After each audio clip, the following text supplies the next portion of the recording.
You are sleeping. All of a sudden, the alarm rings and it's time for another day of school. You go to school, but you feel so tired that you can't focus. The next thing you know, a teacher asks you a question, but you have no idea what she's been talking about for the past 10 minutes. Has this ever happened to you? Do you ever feel so tired that you can't focus during the day, but you have no idea why?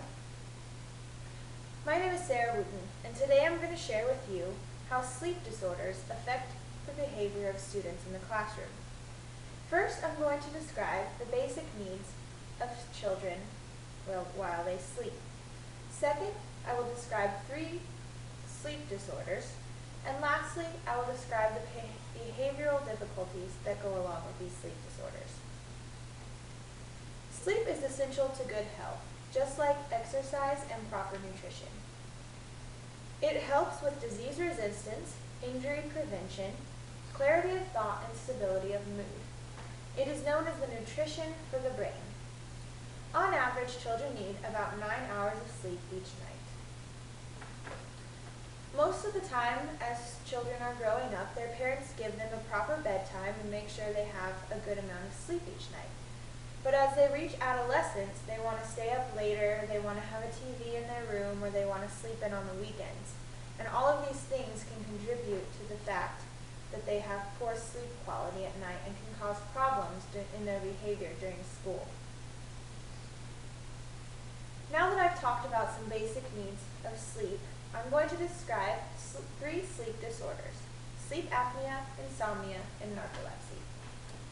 Sleep apnea is caused when you have pauses in your breathing while you're sleeping, which causes you to wake up constantly during the night.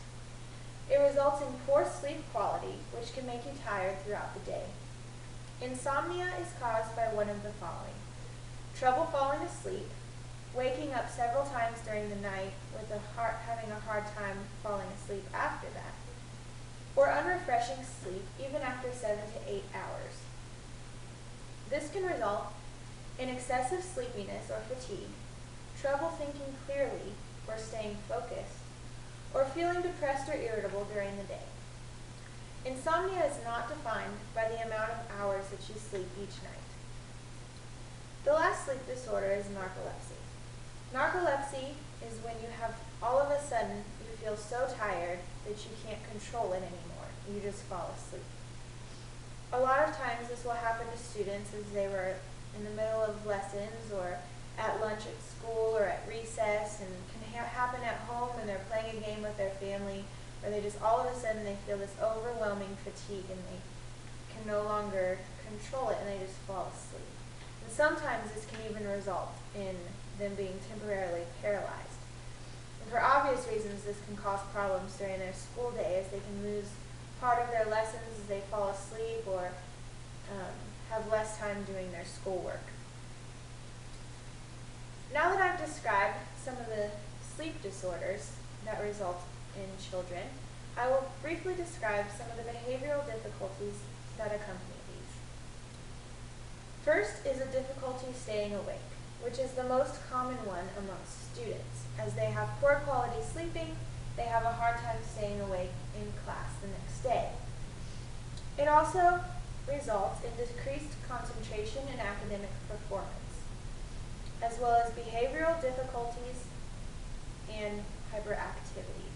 A lot of times, the hyperactivity that results from these sleep disorders can be mistaken as ADHD. So a lot of times parents will think that their child has ADHD, or the doctor will diagnose them with ADHD when really they just have a sleep disorder. It can also result in anxiety, depression, and anger. A recent study of about 180 fifth graders said about 20% complained that they had problems sleeping at night. And unfortunately, only 5% of the parents were aware of the problem. So as a parent or a future parent, please know that your children need a good amount of sleep each night. If possible, give them a proper bedtime, wake them up when they need to be woken up, and just make sure that they have a good night's sleep so that they can be refreshed during the day and they can focus on their schoolwork. So in conclusion,